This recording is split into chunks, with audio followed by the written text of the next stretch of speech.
If you regularly watch or listen to any online influencer and you don't find yourself disagreeing both often and wholeheartedly with them on some issue, you should likely step back and reevaluate because one of two things is probably happening. Either someone clever is telling you what and how to think, or you've inserted yourself into an echo chamber. The political and cultural realm of YouTube and the internet as a whole has never been dichotomized in such a way as it is today. Right wing and left wing influencers seriously just they ferociously make streams and videos criticizing one another, and they completely ignore what the other side says in response. So they source their ideas mostly with opinions from their own side of the aisle. Opposition is framed as trolls or the bad guys, and faults within one's own party are dismissed without any kind of a comment because that's our team. The cold reality of this is that we've actually kind of become so afraid of standing on principle because it often leads to criticism, right? Every single issue is addressed as a gray area if it's controversial and within our own movement. I say ours in the colloquial our, not ours in mine. But issues that we have with people who are outside of our in-group, they're treated as severe flaws to the extent that no conversation can be had because there's zero middle ground. I have absolutely no doubt that this is 100% because we have resorted to listening to influencers on average instead of platforming and heeding the words of real leaders who have something of substance to say. In light of recent events that I'm fairly sure everyone in my audience understands and knows what I'm talking about, I'm going to give an in-depth analysis of the difference between an influencer and a leader. And I think that this point is central because the political and cultural debate here on YouTube has been dominated for the most part by influencers, in my opinion, on both sides of the aisle. Influencers do nearly as much damage as they do good, in my opinion, and they will not be remembered or recognized outside of their sphere because they're often responsible for creating echo chambers within which their audience specifically becomes entrapped, forcing their very specific views into visibility for anyone who tends to take their side. It takes a Herculean effort to get out of an echo chamber. This is precisely why the political discourse in America is so polarized as it is right now.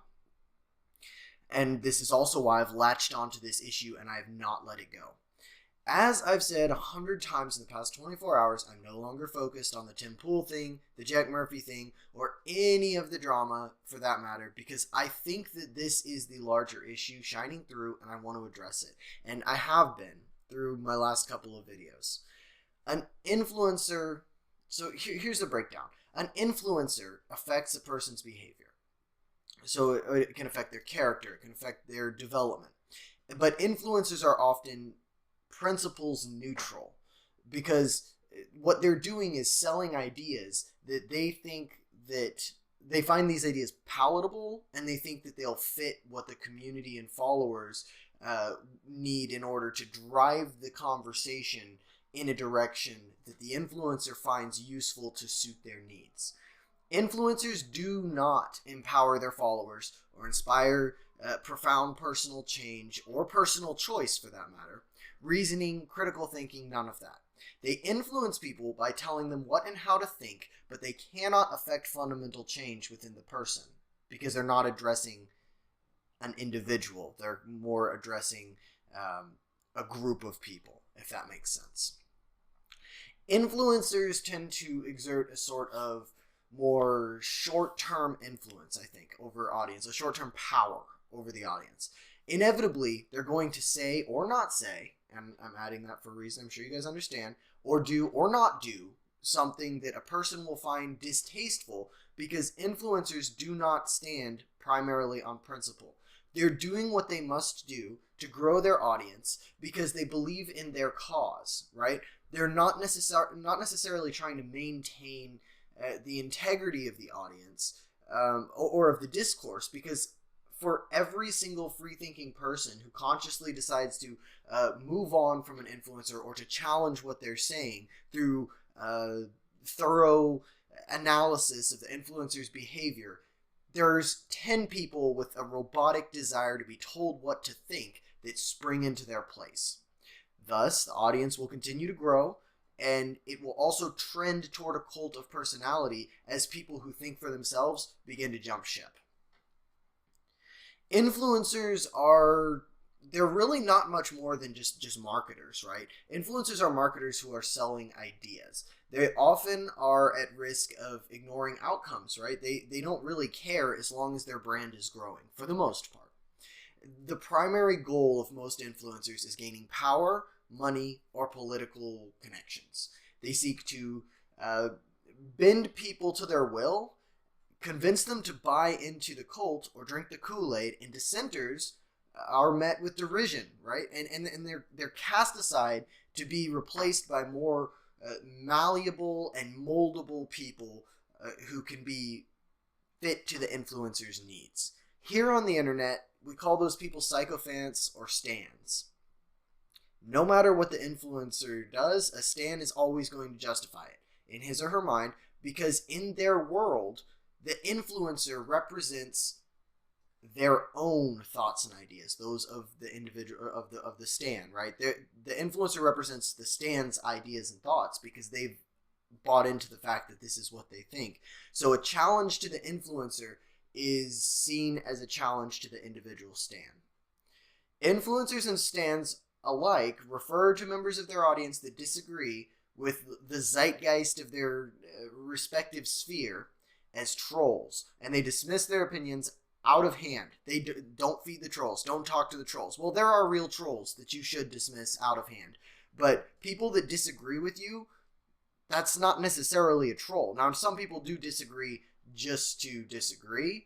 And to some extent, yes, that is trolling. But at the same time, you should take the opportunity of someone who disagrees with you as, you should take it as an opportunity to refine your own position. So when someone disagrees with you, steelman their position and refine your own in order to defeat it. This whole influencer thing, it occurs on both sides, the right and the left. So then, now what is the difference between that and a leader? Well, I'm going to give you my definition. So I believe that a leader is someone who empowers individuals and motivates them to make principled decisions that correlate with specific core values for which that leader stands as an individual.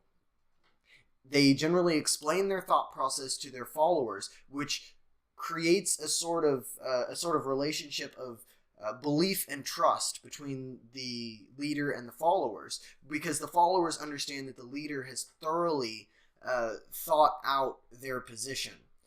However, a big difference here is that challenges to the leader's ideas do not result in sycophantic stans striking back or a cry of troll, as what we saw happen, or what we'll see happen with influencers. It's usually met with a serious consideration and discussion, really, and that most often, in my mind, if it's a good leader, includes a validation of the follower's own thought process to reach the conclusion that caused them to disagree with the leader. The leader will say, look, I see where you're coming from, and they can, from there, go on to discuss both options and figure out who is right, why, and which opinion needs to be modified. Leadership also calls to action, where an influencer is just content to kind of speak his or her ideas and to the audience, kind of just like maintain that spell over them. A leader will speak to a person's deepest values and really push for personal change at the most fundamental level. Leaders also, and I think that this is the final point, leaders also tend to not tout their power in the way that an influencer does. Leaders show power through their actions, and because of this, when they do choose to speak, their words carry a lot of weight and signify a lot of meaning to their followers. One of the best metaphors that I could come up with for this is kind of that of a powerlifter versus a bodybuilder. So on average, a 200-pound bodybuilder who looks like some sort of chiseled Greek god alpha can be outlifted by a 180-pound powerlifter.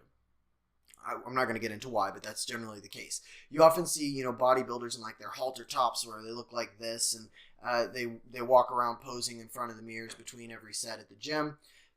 Whereas a powerlifter might show up in a hoodie, go and deadlift 3 times his body weight without saying a single word, keep his headphones on the whole time, really trying not to be noticed. And at the same time, that powerlifter is going to get just as much respect, maybe more, because you watched what he did and you were impressed. It wasn't being flaunted around. A lot of us think that the people that go and, flaunt what they have around, we call them douchebags, right? But a leader doesn't flaunt. That's the point I'm making. So, let me stress, the reason that the Jack Murphy story was so relevant was that he is a perfect example of what I'm calling an influencer here, purporting to change men into alphas by telling them how to act and what to do, not actually addressing fundamental changes within them as people. He's simply just employing new patterns of behavior, I guess. So, on the other hand, Jordan Peterson is a great example of a leader. What's his most well-known message? Clean your room. Fix yourself.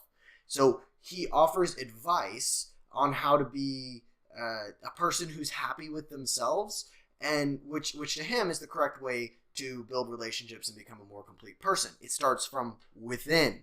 It's not saying modify this external behavior. It's saying modify the way that you think about yourself and the way that you think about others, and change your approach, and maybe you will change as a person to become something that's more desirable to others, instead of saying here's these behaviors, perform these behaviors, and you'll get somebody to either fall for it or do exactly as you want. That's the difference.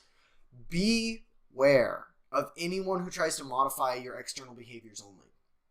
But listen carefully to people who give explanations and ideas that could trigger some kind of internal change. Don't blindly believe them. Take their ideas and derive any use from them that you can, and incorporate the useful elements of what they're saying into your own life. But above all, be aware of how influencers act, and the influencers specifically that you follow may be affecting how and what you think. You can follow me on Twitter at SeattleiteJ. Like and comment. Let me know what you thought of the video. Subscribe if you'd like. I have a live stream planned for tonight where we can sit and chat, cover relevant topics, and really just hang out. Live streams are a lot of just hanging out for me. I have a lot of fun on them. I'm slowly working out the technical kinks. Hopefully soon we'll be able to have guests on, one step at a time. Thanks so much for your continued support. I'll see you next time.